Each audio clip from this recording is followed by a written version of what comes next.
हरे कृष्णा।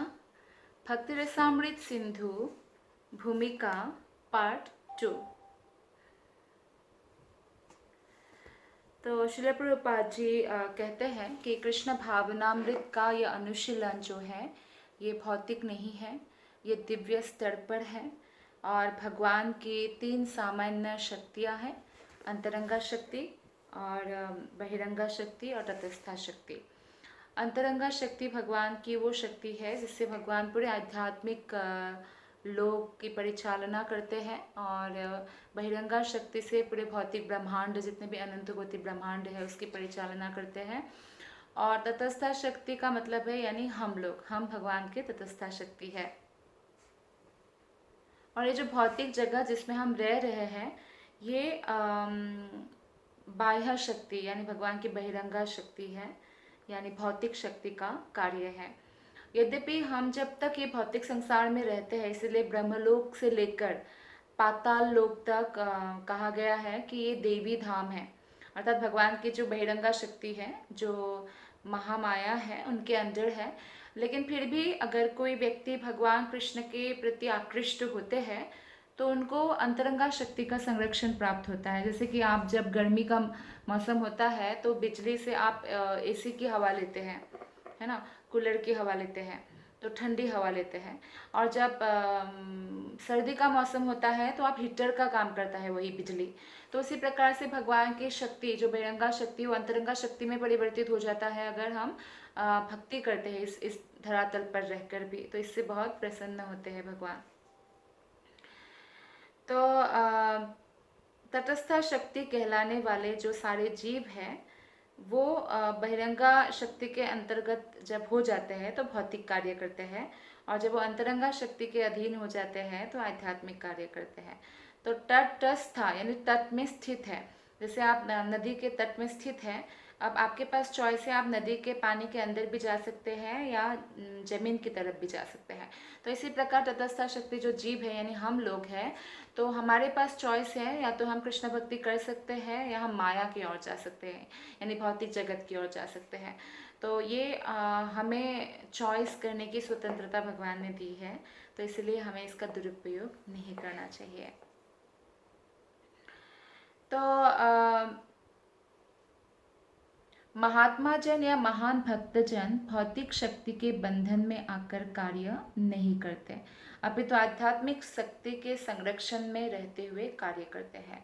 तो जब हम भौतिक शक्ति के अधीन आ जाते तो एक बंधन है, हम सत्वगुण रजोगुण तमोगुण आदि गुणों में बन जाते हैं।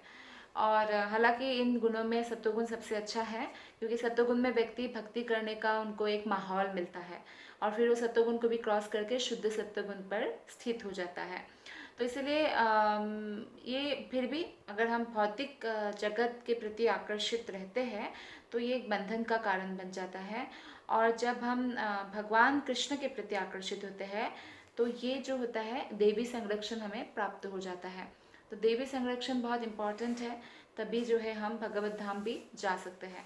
तो अभी कोई भी व्यक्ति जैसे मान लीजिए किसी अपने बच्चे का ही जन्म दिवस मनाते हैं, पर उसमें कोई भगवत एक्टिविटी नहीं है और पूरे भौतिक तरीके से वो मनाते हैं, तो क्या होगा, वो जो बालक है, उनका बच्चा है, उसके प्रति उनका और भी मोह बढ़ जाएगा। और साथ ही साथ क्योंकि उन्होंने ऐसा एक्टिविटी किया है जो उस मोह को और उत्साह प्रदान करे।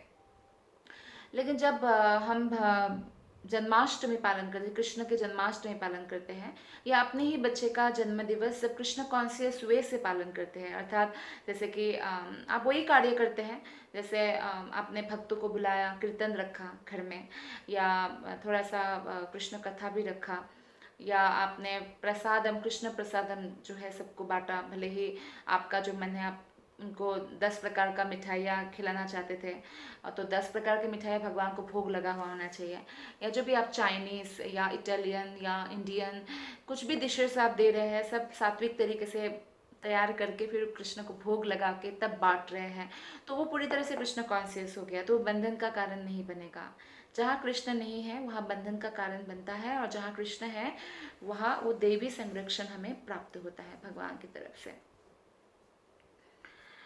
तो इसलिए महात्मा के बारे में श्रील प्रभुपाद जी बताते हैं, महान आत्मा अर्थात जो भगवान कृष्ण के प्रति पूर्णतया शरणागत हो चुके हैं, वो दैवी संरक्षण में हमेशा रहते हैं। कोई भी कार्य जो भक्ति में या कृष्ण भावनामृत में किया जाता है, आध्यात्मिक शक्ति के प्रत्यक्ष नियंत्रण में रहता है। दूसरे शब्दों में शक्ति एक प्रकार का क्या है, बल है। शक्ति मतलब बल, शक्तिमान मतलब जो बलवान है। तो ये जो शक्ति किसका है, शक्तिमान का है, कृष्ण का है। तो यह बल प्रामाणिक गुरु तथा कृष्ण दोनों की कृपा के द्वारा आध्यात्मिक बनाया जा सकता है। तो भले ही हम भौतिक जगत में है, तो हम हर एक वस्तु को कृष्ण से जोड़कर आध्यात्मिक बना सकते हैं। जैसे एग्जाम्पल के लिए हमारा जो नेत्र है वो भी भौतिक है, लेकिन नेत्र से जब हम कृष्ण का दर्शन करते हैं, या हमारे जो नेत्र का उपयोग जब हम भगवान कृष्ण के बारे में पढ़ने के लिए करते हैं या भक्तों का दर्शन करते हैं, तो ये आध्यात्मिक हो जाता है। तो इस प्रकार से हर इंद्रियों का उपयोग हम कर सकते हैं। कृष्णदास कविराज गोस्वामी जिन्होंने चैतन्य चरितामृत की जो है रचना की, तो वे भगवान चैतन्य महाप्रभु उसमें कहते हैं, कृष्णदास कविराज गोस्वामी जो है चैतन्य चरितामृत में भगवान चैतन्य कहते हैं कि वो मनुष्य भाग्यशाली है जो कृष्ण की कृपा से प्रामाणिक गुरु के संपर्क में आता है। तो ब्रह्मांड भ्रमिते को न भाग्यवान जीव, गुरु कृष्ण प्रसादे पाए भक्ति लता बीज। तो व्यक्ति बहुत भाग्यवान है जो इस भौतिक संसार में आने के बाद भी कृष्ण के करुणा के प्रतिनिधि जो है कृष्ण की करुणा के प्रतिनिधि जो गुरु रूप में आए हैं, उनका संरक्षण प्राप्त करते हैं या उनके संपर्क में आकर जो है भक्ति करने लग जाते हैं। जो आध्यात्मिक जीवन के विषय में गंभीर है, उसे कृष्ण बुद्धि प्रदान करते हैं, जिससे कि वो प्रामाणिक गुरु के संपर्क में आकर गुरु की कृपा से कृष्ण भावनामृत में उन्नति करता है। तो कृष्ण स्वयं कहते हैं, ददामी बुद्धि योगम त्वम, ऐसे गंभीर व्यक्ति को मैं बुद्धि प्रदान करता हूँ। तो अगर हम चाहते हैं कि कृष्ण हमें बुद्धि प्रदान करें, तो हमारे अंदर हमें क्या होना चाहिए, हमारे अंदर गंभीरता होना चाहिए, सीरियसनेस होना चाहिए। तब जो है क्या होगा, हम प्रामाणिक गुरु के संपर्क में आते हैं। और अगर ऑलरेडी हम आ चुके हैं प्रामाणिक गुरु के संपर्क में, तो ये कृष्ण की महान कृपा मानना चाहिए और हमेशा ग्रेटफुल रहना चाहिए गुरु के प्रति और कृष्ण के प्रति भी। तभी हम कृष्ण भावनामृत में उन्नति कर सकते हैं। तो इस तरह कृष्ण भावनामृत का सारा प्रभाव क्षेत्र साक्षात आध्यात्मिक शक्ति कृष्ण तथा गुरु के अधीन है। तो ये हमारा नहीं है, कृष्ण किसका है, कृष्ण के शुद्ध भक्तों का है। तो हमें ऐसे शुद्ध भक्त अगर गुरु रूप में प्राप्त हुआ है, तो हमें क्या करना चाहिए, उनके उपदेश, उनके आदेश के अनुसार, उनके दिखाए हुए मार्गदर्शन में अपने जीवन को सफल बनाना चाहिए। ये भक्ति रसामृत सिंधु में बताया गया है। तो उनके प्रभाव क्षेत्र में बोलते हैं ना कि आपको कहीं भी एग्जाम्पल हम देके समझ सकते हैं। जैसे आपको कोई एक नौकरी चाहिए, तो आपका जो है कोई प्रभावशाली व्यक्ति को आप जानते हैं और उनका प्रभाव चलता है वहाँ पर, तो आपको हो सकता है आसानी से मिल जाए, है ना। तो उसी प्रकार से ये आध्यात्मिक संसार में प्रवेश पाने के लिए जो है उसमें प्रभाव है, उसमें रिकमेंडेशन चाहिए प्रामाणिक अधिकारी का, कृष्ण के प्रतिनिधियों का। तो इसलिए हमें गुरु के शरणागत होना चाहिए, क्योंकि उनके प्रभाव क्षेत्र में होता है। तो उसे भौतिक जगत से कुछ भी लेना देना नहीं रहता है। तो एक गुरु का जो है बिजनेस होता है कि वो केवल शुद्ध भक्ति की शिक्षा प्रदान करते हैं। हमने देखा कि श्रील प्रभुपाद जब इस धरातल पर रहे, उन्होंने हमेशा यही फोकस किया कि शुद्ध भक्ति का प्रचार प्रसार करें और भौतिक चीज़ों को पाने के लिए जो है कभी भी उन्होंने ऐसा प्रयास नहीं किया और ना ही ऐसा शिक्षा प्रदान किया। उन्होंने यही बताया कि सुख और दुख जो है वो अपने आप स्वतः आता रहेगा, दिन और रात की तरह। तो हमें जो स्थित करना है, मन को कृष्ण में स्थित करना है। इससे क्या होगा, दुख नष्ट हो जाएगा, क्योंकि समस्त पाप कार्य जो संचित है या प्रारब्ध भी नष्ट हो सकता है। लेकिन क्या होगा, भगवान कृष्ण में मन को स्थित करने से क्या होगा, हमारा मन शांत रहेगा और साथ ही साथ जो है ठंडे मस्तिष्क से हम भगवान की भक्ति में किस प्रकार प्रगति कर सकते हैं, उस पर कार्य कर सकते हैं, और फिर इस जन्म के बाद हम भगवत धाम भी जा सकते हैं। और बाय चांस ऐसा हुआ कि कुछ कमी रह गई तो अगला जन्म बहुत ही सुंदर होगा। इसी की शिक्षक प्रशिक्षण गुरु प्रदान करते हैं। जब हम कृष्ण का नाम लेते हैं तो हमारा तात्पर्य भगवान तथा अनेकानेक विस्तारों से रहता है। जैसे कृष्ण है तो कृष्ण के अनन्य विस्तार है, कृष्ण के अनेकानेक अवतार हैं। तो वे अपने स्वांशों और अपने अंशों तथा अपने विभिन्न शक्तियों द्वारा विस्तार पाते हैं। दूसरे शब्द में कृष्ण का अर्थ है सर्वस्व और उनमें प्रत्येक वस्तु सम्मिलित है। फिर भी सामान्यतया कृष्ण से हमें कृष्ण तथा उनके स्वांशों का बोध होना चाहिए। कृष्ण का स्वांश या अवतार आदि है बलदेव, संकृष्ण, वासुदेव, अनिरुद्ध, प्रद्युम्न, राम, नरसिंह तथा वराह आदि। उसके साथ साथ असंख्य विष्णु अंश। तो भागवतम में कहा गया है असंख्य अवतार है। जैसे समुद्र में लहरें असंख्य है ना, तो ऐसे ही असंख्य असंख्य अवतार है भगवान का। तो इसलिए भगवान कृष्ण का मतलब है समस्त विष्णु तत्व जो उनसे अवतार होते हैं, विस्तार होता है। अतएव कृष्ण के अंतर्गत ये सारे अंश तथा उनके शुद्ध भक्त भी सम्मिलित है।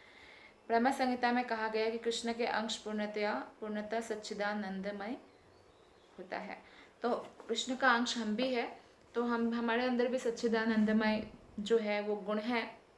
लेकिन भौतिक जगत में आने के कारण हम भौतिक जो एक आवरण है उससे आवृत हो गए हैं, और उससे हमें भ्रम होता है कि हम शरीर है कि आत्मा है, और भगवान है नहीं है। और इस प्रकार का जो है कन्फ्यूजन उतना ज़्यादा अधिक होता है जितना ज़्यादा अज्ञानता होता है। और जितना हम भक्ति करके अज्ञानता को पार करते हैं उतना अधिक वो दृढ़ विश्वास कृष्ण पर हमारा हो जाता है। तो भक्ति का अर्थ है उन कृष्ण भावना भावित कार्यों को संपन्न करना जो भगवान कृष्ण के दिव्य आनंद के अनुकूल हो। तो भक्ति रसामृत सिंधु 1.1.11 में कहा भी गया है अन्य अभिलाषिता शून्यम ज्ञान कर्मादि अनावृतम अनुकूलेन कृष्ण अनुशीलनम भक्तिरुत्तमा। तो ये जो है उत्तम भक्ति के बारे में बताया गया है, शुद्ध भक्ति के बारे में बताया गया है कि हमें हमेशा क्या करना चाहिए, अनुकूलेन कृष्ण, जो कृष्ण के अनुकूल है उसी प्रकार कार्य करना चाहिए। और इसके विपरीत क्रिया जो होती है वो भक्ति नहीं है। जैसे कि कंस, हिरण्यकशिपु आदि ने किया, तो वो एक्चुअली भक्ति नहीं है। तो हमें भक्ति करना चाहिए अनुकूल, अर्थात भगवान कृष्ण को अपना परम मित्र मानते हुए, परम सखा मानते हुए, या स्वामी मानते हुए, या कोई अपने कृष्ण को बच्चा मानते हैं। तो ऐसे अलग अलग रस में भक्ति हो सकती है। तो लेकिन जैसे रावण, कंस, हिरण्यकशिपु आदि है भगवान को शत्रु के रूप में चिंतन करते थे, तो उनको भी मुक्ति प्राप्त हुआ। यदि कृष्ण का कैसे भी आप चिंतन करो मुक्ति प्राप्त होगा। लेकिन क्या है कि ये प्रतिकूल है। तो ये प्रतिकूल भक्ति हमें नहीं करना है, अनुकूल भक्ति करना है। कभी कभी जो निराकारवादी जन है वो भक्ति को ठीक से नहीं समझकर कृष्ण को और कृष्ण की जो साज सामग्री है, जैसे कृष्ण के पूजा करने का जो भी साज सामान है, या कृष्ण का लीला स्थली या धाम, या कृष्ण का जो परिकर है, या कृष्ण का जो परिवार जन है इस धरातल पर आने के बाद जो है, तो उसको अलग कर देते हैं निराकारवादी। लेकिन भगवान के जो भक्त है वो अलग नहीं करते हैं। भगवान श्री कृष्ण की अकेले पूजा जो है मान्य नहीं है। भगवान श्री कृष्ण की अकेले पूजा करने से आप भगवान कृष्ण को प्राप्त नहीं कर सकते हैं। भगवान कृष्ण का हमेशा उनके भक्तों के साथ पूजा करना चाहिए, अर्थात भगवान कृष्ण के साथ। परम भक्त कौन है? गोपियों में सर्वश्रेष्ठ है श्रीमती राधिका। तो श्रीमती राधिका और कृष्ण, और साथ ही साथ जो 500 साल पहले आके भगवान श्री कृष्ण भक्त रूप में आए, गौरांग महाप्रभु के रूप में, नित्यानंद प्रभु के रूप में, तो गौर निताय राधा कृष्ण की हमें आराधना करनी चाहिए। और साथ ही हम क्या करते हैं, ऑल्टर में रखते हैं जो भी गुरु परंपरा है, गुरु है, प्रभुपाद है, उनका पिक्चर भी रखना चाहिए। इससे बहुत जल्दी जो है भक्ति में प्रगति कर सकते हैं, क्योंकि कृष्ण का यही वो है, स्पेशलिटी है कि वो हमेशा अपने भक्तों से घिरे रहते हैं। तो जब हम उनके भक्तों के साथ उनकी पूजन करते हैं तो वो अति जो है शीघ्रता से प्रसन्न हमारे ऊपर हो जाते हैं। एक उदाहरण दिया है यहाँ पे कि भगवत गीता का प्रवचन कुरुक्षेत्र युद्ध स्थल में हुआ था। और निर्विशेषवादी कहते हैं कि यद्यपि कृष्ण बहुत रोचक है, किंतु कुरुक्षेत्र का युद्ध स्थल ऐसा नहीं है। तो लोग कुरुक्षेत्र के युद्ध स्थल को अलग कर देते हैं, लेकिन भक्त जानते हैं कि कुरुक्षेत्र के युद्ध स्थल का क्या महत्व है। आप देखिए, भगवत गीता शुरू होने से पहले या युद्ध शुरू होने से पहले जो सबसे पहला श्लोक है भगवत गीता का, वो क्या है? जो धृतराष्ट्र कहते हैं, धर्मक्षेत्रे कुरुक्षेत्रे समवेतायुयुत्सवः मामका पांडवा चैव किमकुर्वत संजय। तो इसमें शब्द आता है धर्मक्षेत्र कुरुक्षेत्र, अर्थात अभी वहाँ पे भगवत गीता का पाठ कृष्ण ने किया नहीं, अभी युद्ध शुरू नहीं हुआ, तो उससे पहले ही कुरुक्षेत्र को धर्मक्षेत्र माना गया है। तो धर्मक्षेत्र होने के कारण धृतराष्ट्र को थोड़ा भय हो रहा है, क्योंकि धर्मक्षेत्र में धर्म के जो लोग होते हैं उनका प्रभाव ज़्यादा पड़ता है, और जो अधर्म के पक्ष में होते हैं उनका शक्ति क्षीण हो जाता है। तो धृतराष्ट्र को कहीं ना कहीं पता है कि उनके जो पुत्र गण हैं वो अधर्म के पक्ष से लड़ रहे हैं, और धर्म के पक्ष में अर्जुन और पांडव आदि है, कृष्ण है। तो उनको ये डर है कि कहीं दुर्योधन समझौता ना कर ले। धर्म क्षेत्र का प्रभाव कैसे भी पापी व्यक्ति पर भी पड़ता है। ऐसे कोई भी वृंदावन में तो कृष्ण प्रेम की हवा बहती है, तो हर जगह आप जाइए राधे राधे हरे कृष्णा, तो ऐसे गुंजायमान रहता है। तो कोई भी व्यक्ति जब भक्त नहीं है वो वृंदावन आना शुरू करे तो उसको कृष्ण से प्रेम हो जाता है, कृष्ण भक्ति करने लगता है। तो ये धाम का प्रभाव पड़ता है व्यक्ति पर, है ना। तो ऐसा ही है। तो धृतराष्ट्र को लगा कि धर्म क्षेत्र है कुरुक्षेत्र, तो उसका प्रभाव पड़ सकता है मेरे बेटों पर, और कुछ समझौता ना कर दे, क्योंकि धृतराष्ट्र 100% युद्ध चाहते थे, क्योंकि उनका जो एक उच्चाकांक्षा था कि मेरा पुत्र दुर्योधन ही राजा बने, इसलिए। तो ऐसा जो है प्रभाव पड़ता है। तो कुरुक्षेत्र बहुत ही पवित्र स्थल है। तो वहाँ पे भगवान कृष्ण ने भगवत गीता कहा है, तो इसलिए भक्त के लिए वो बहुत इम्पोर्टेंट जगह है। वैसे युद्ध स्थल अगर नॉर्मल युद्ध स्थल है, वहाँ कृष्ण से कोई लेना देना नहीं है, तो भक्तों को उससे कोई लेना देना नहीं होता है, किंतु कृष्णा रिलेटेड है, इसीलिए उनको कुरुक्षेत्र से लेना देना है, और कुरुक्षेत्र को भक्तगण सम्मान भी करते हैं। जैसे एक एग्जाम्पल दिया जा सकता है कि कोई अगर बोले कि इस हथियारधारी आदमी को, हथियारधारी मतलब बंदूक या तलवार जो भी है, ये बंदूकधारी व्यक्ति को आप जो है कुछ खाने के लिए दे दीजिए, तो खाने का कार्य तो मनुष्य करेगा, बंदूक तो करेगा नहीं। लेकिन बंदूकधारी आदमी का मतलब है आइडेंटिफाई उसको किया गया है ऐसे, लेकिन बंदूक जो है वो धारण करके रखा है, लेकिन खाएगा कौन?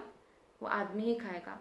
इसी प्रकार कृष्ण भावनामृत में भक्त की रुचि साज सामग्री तथा कृष्ण संबंधी स्थानों या कुरुक्षेत्र युद्ध स्थल में हो सकती है, किंतु उसे ऐसी वैसी किसी भी युद्ध भूमि से कोई लगाव नहीं रहता। कृष्ण से संबंधित है इसलिए लगाव है, इसलिए युद्ध क्षेत्र का इतना महत्व है कुरुक्षेत्र का। ये तो वहाँ कितने लोगों का जो है जान गई है, इसलिए पवित्र है क्योंकि कृष्ण वहाँ खड़े थे। अन्यथा इतने सारे युद्ध स्थल है, भक्तों को इससे कोई इतना लगाव नहीं रहता है। तो उसको तो कृष्ण से, उसकी वाणी, उनके उपदेश आदि से लगाव रहता है। युद्ध क्षेत्र की इतनी महत्ता कृष्ण के कारण ही है। तो जैसे कोई एक व्यक्ति है, वो तलवार धारण किए हुए हैं, तो आप उनको सम्मान करते हैं, तो आप उनको प्रेम पूर्वक अपने घर आने देते हैं या खाने देते हैं। ऐसा नहीं कि आपको तलवार से लगाव है इसलिए आप उसको बुला रहे हैं, ऐसा नहीं है। या अलग से आपको कोई लगाव नहीं है हथियार आदि से, लेकिन उस व्यक्ति से है। तो ऐसे कृष्ण से है, लेकिन कृष्ण से संबंधित होने के कारण आप उनका भी स्वागत करते हैं और सम्मान करते हैं। तो भक्त को कृष्ण से और उनकी वाणी से, उनके उपदेश से लगाव रहता है। और युद्ध क्षेत्र की जो इतनी महत्ता बढ़ गई है कुरुक्षेत्र की, वो कृष्ण के कारण ही बढ़ गई है। कृष्ण भावनामृत को समझने का यही सार है। इसे समझे बिना मनुष्य यह समझने में भ्रांति का शिकार हो सकता है कि भक्तगण कुरुक्षेत्र के युद्ध स्थल में रुचि क्यों लेते हैं। तो ये जो है ये भ्रम में पड़ जाएंगे व्यक्ति कि अच्छा युद्ध स्थल में रुचि क्यों लेते हैं, इसीलिए क्योंकि कृष्ण से संबंधित है। भक्तगण कोई भी वस्तु में रुचि लेते हैं या कोई भी लीला स्थली में रुचि लेते हैं क्योंकि उसमें कृष्ण का संबंध है, अन्यथा वो कितना ही सुंदर जगह है, भक्त उतना रुचि नहीं लेते हैं। जो व्यक्ति कृष्ण में रुचि रखता है वो उनके विभिन्न कार्यकलापों तथा लीलाओं में भी रुचि लेने लगता है, क्योंकि कहा जाता है ना, इंग्लिश में एक प्रोवर्ब है कि small small details sign of love. आप किसी से प्रेम करते हैं तो उसका छोटा छोटा जो डिटेल्स है उसका आप ध्यान रखते हैं। तो कृष्णा से प्रेम करते हैं भक्तगण, तो कृष्णा के हर एक वस्तु जो है वस्तु से उनको लगाव होता है, कृष्ण से रिलेट वो लोग कर पाते हैं। तो भक्ति रसामृत सिंधु में श्री रूप गोस्वामी के अनुसार शुद्ध भक्त की परिभाषा को इस प्रकार सार रूप में दिया जा सकता है। शुद्ध भक्त की परिभाषा का सार यह है, जो कृष्ण की अनुकूल सेवा करे, ऐसे सेवा करे कि कृष्ण को प्रसन्नता हो, ऐसे सेवा करे और सदैव कृष्ण से संबंधित रहती है। उसकी सेवा अनुकूल और कृष्ण से संबंधित रहती है। ऐसे कृष्ण भावना भावित कार्यों की शुद्धता बनाए रखने के लिए मनुष्य को समस्त भौतिक आकांक्षाओं तथा दार्शनिक चिंतन से मुक्त होना चाहिए। तो भौतिक जो आकांक्षाएं हैं और ये सब जो अगर कृष्ण भावनामृत में, जैसे मान लीजिए आपको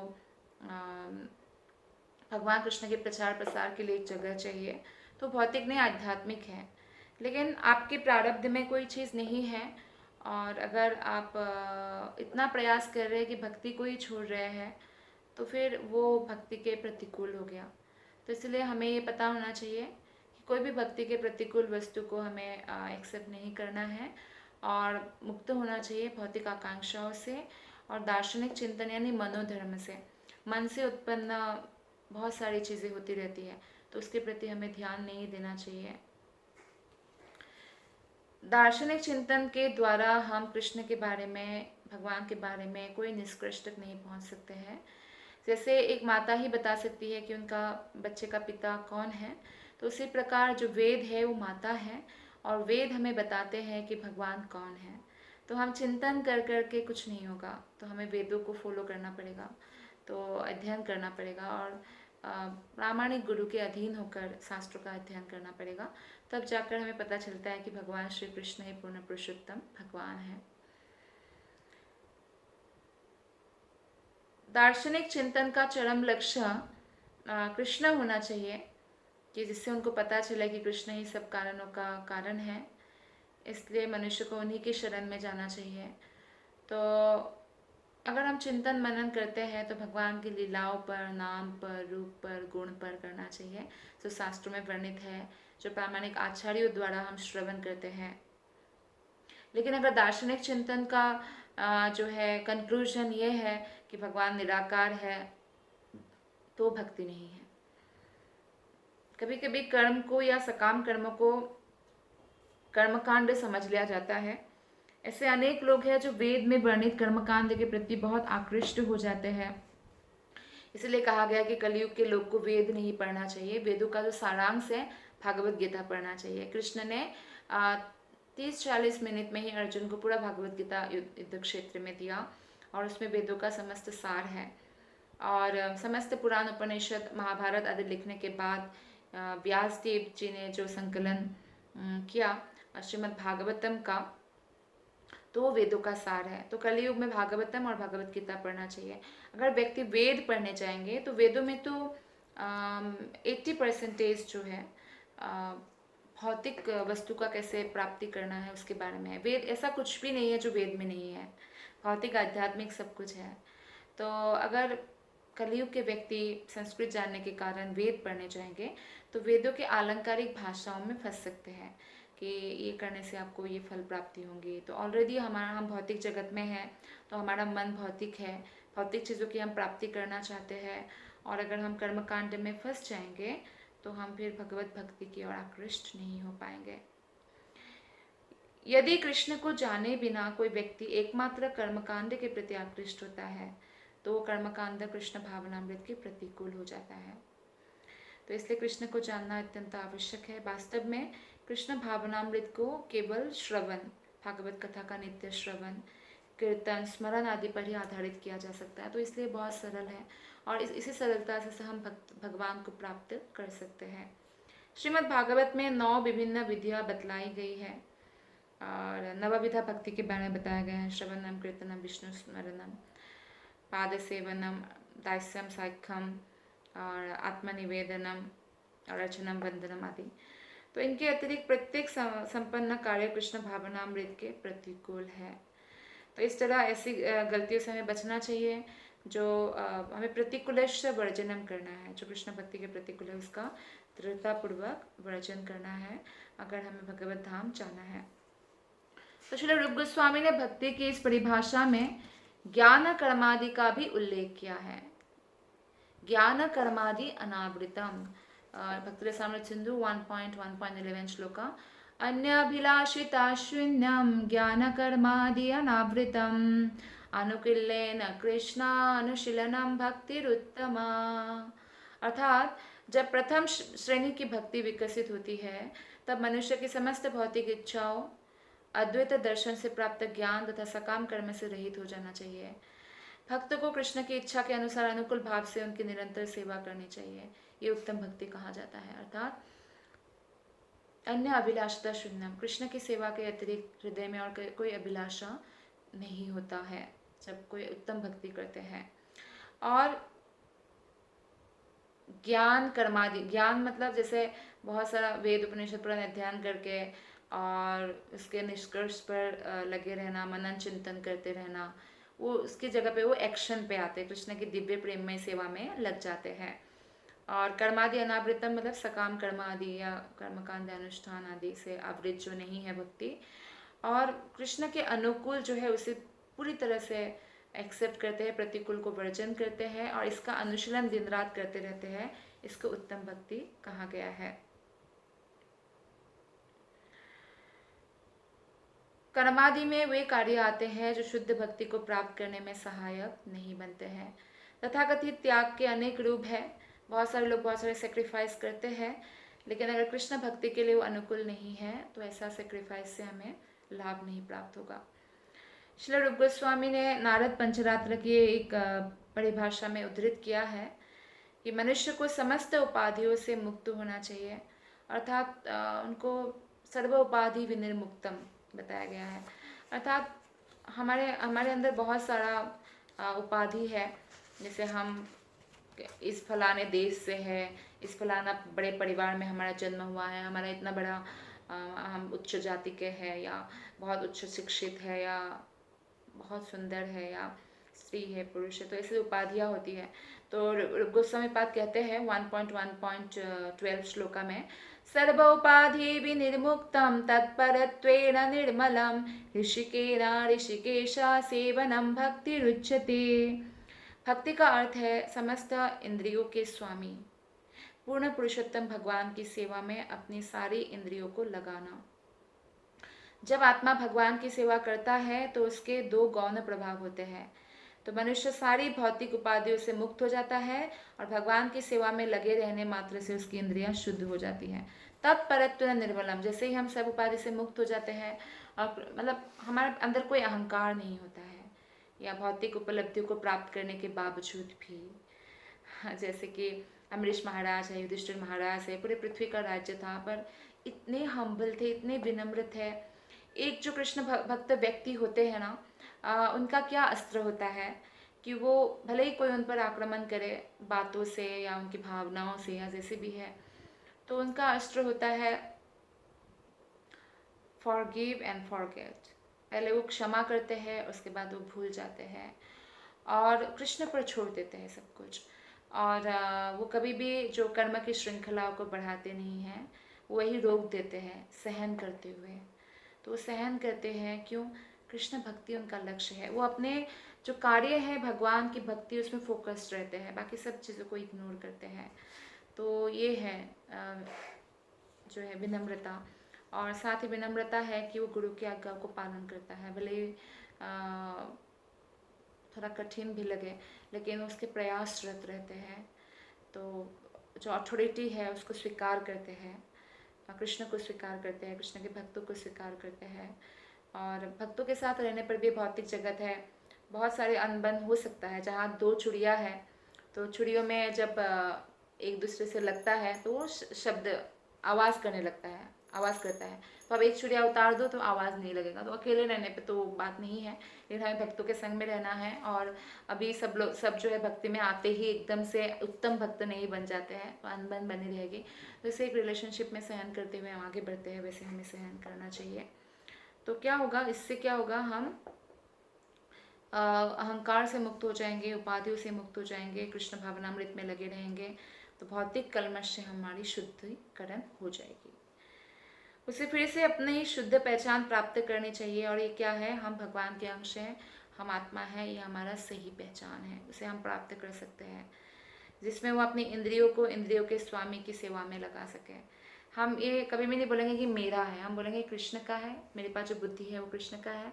तो बुद्धि से हमें कृष्ण की ही सेवा करनी है, इंद्रियों से हमें कृष्ण की सेवा करनी है। अगर मेरे पास कुछ धन है, उससे कृष्ण की सेवा करनी है। तो हर प्रकार से वो कृष्ण की सेवा में लग जाता है। अतएव जब हमारी इंद्रियों के वास्तविक स्वामी के लिए लग जाती है, तो इसे भक्ति कहते हैं। तो इंद्रियों को हमें इंद्रियों के वास्तविक स्वामी में लगा देना चाहिए, अन्यथा जो है वो हमारे किसी और की सेवा में लगे रहेंगे। हमारी बद्ध अवस्था में हमारी इंद्रियां शारीरिक मांगों की पूर्ति में लगी रहती है, लेकिन जैसे ही वो कृष्ण के आदेश की पूर्ति में अपने आप को लगा देते हैं, तो इस कार्य को भक्ति कहा जाता है। भक्ति का बहुत सिंपल डेफिनेशन है कि कृष्ण की प्रेम पूर्वक सेवा में लगे रहना। जब तक मनुष्य अपने आप को किसी एक परिवार, किसी समाज या किसी व्यक्ति से संबंधित मानता है, तब तक उसे उपाधि से आवृत समझना चाहिए। जैसे कि हमने डिस्कस किया अभी कि मैं फलाना परिवार से हो, फलाना जाति से हो, फलाना देश से हो। तो इन सब से मुक्त होकर उसको प्राणी मात्र के प्रति जो है दया भाव होना चाहिए और विनम्र भाव होना चाहिए कि मैं कृष्ण का दास हूँ, मैं समस्त भक्तगणों का दास हूँ। तो मेरा कार्य है सेवा करना। हमें सेवा लेने का प्रयास ज़्यादा नहीं करके हमें सेवा देने का प्रयास करना चाहिए। जैसे जब आप किसी से प्रेम करना चाहते हैं, तो आपको कोई स्टॉप नहीं कर सकता, लेकिन आप चाहते कि सब आपसे प्रेम करें, तो हो सकता है उसमें ना मिले आपको सबसे प्रेम, हो सकता है नहीं मिले। लेकिन जब आप डिसाइड करें कि मुझे सबसे प्रेम करना है, तो आपको कोई रोक नहीं सकता। जैसे एक साधु का यहाँ पे उदाहरण हम ले सकते हैं, प्राणी मात्र से प्रेम। तो एक साधु नदी में स्नान कर रहे थे, तो इतने में देखा कि एक वृश्चिक जो है पानी में गिर गया है, तो उसको उठा के तट पर लाने की कोशिश कर रहे हैं। तो जितनी बार उठाते उतनी बार डंक मारते, बहुत पेन होता है। जितनी बार उठाते फिर गिर जाता है, डंक मारने से हाथ से निकल जाता है ना, फिर उठाते हैं, ऐसे ऐसे धीरे धीरे तट तक ला रहे हैं, ऐसे बार बार डंक मार रहे हैं, पर तट तक ला के छोड़ दिया। तो एक व्यक्ति ने पूछा कि ये इतना आपको डंक मार रहे हैं, तो आप क्यों उसको बार बार उठा उठा के फिर भी छोड़ दिया, तट पर उसकी रक्षा किया आपने। तो वो जो साधु है वो बोलते हैं कि वो पानी में गिर गया फिर भी अपना नेचर नहीं छोड़ रहा है, तो मैं अपना नेचर कैसे छोड़ूं कि मुझे जो है प्राणी मात्र की सेवा करना है, मदद करना है, हेल्प करना है, दया का भाव रखना चाहिए। और एक साधु का यही निशानी होती है, साधु मतलब भगवान के शुद्ध भक्त। तो फिर वो तो अनजान, उसको नहीं पता, उसको डंक मारना ही आता है, तो इसलिए वो डंक मार रहा है, क्योंकि सच में नहीं पता। मच्छर जब हमें काटते हैं तो उसको ऐसा लगता है ये मेरा आहार है, मेरा अधिकार है, मुझे खाना चाहिए। तो उसको नहीं पता कि हमें कष्ट हो रहा है, उसमें इतनी विकसित बुद्धि नहीं होती है। नहीं तो जब आप एक दो मच्छर को मारते तो सारे मच्छर भाग जाना चाहिए, नहीं भागते ना, खाते रहते हैं, क्योंकि उसको नहीं मालूम है कि इससे हमें कष्ट हो रहा है। और इस बारे में भागवत में वर्णना भी किया गया है। तो इसलिए कहा गया है कि हमें अपना जो है नेचर ऐसा बनाना चाहिए कि सर्व उपाधि विनिर्मुक्तम, सब उपाधियों से हम मुक्त रहे और निरंतर भगवान की सेवा में लगे रहे। किंतु उससे जब पूर्णतया ज्ञान हो जाता है किसी भी व्यक्ति को कि वो किसी परिवार, समाज या देश से बिलोंग नहीं करता है, बल्कि कृष्ण से बिलोंग करता है, वो कृष्ण का नित्य अंश है, कृष्ण से संबंधित है, तब उसे अनुभूति होती है कि उसे अपनी शक्ति का संप्रयोग, जो भी शक्ति उनके पास है, वो कृष्ण के लिए करना चाहिए। इधर उधर शक्ति को ऐसे वेस्ट नहीं करना है, कृष्ण की सेवा में करना है शक्ति का उपयोग। यही उद्देश्य की शुद्धता है, ये लक्ष्य की शुद्धता है। हर एक व्यक्ति का लक्ष्य भगवान कृष्ण का प्रेम पाने के लिए होना चाहिए, और इस प्रकार बहुत आसानी से पूरे विश्व में शांति फैल सकता है।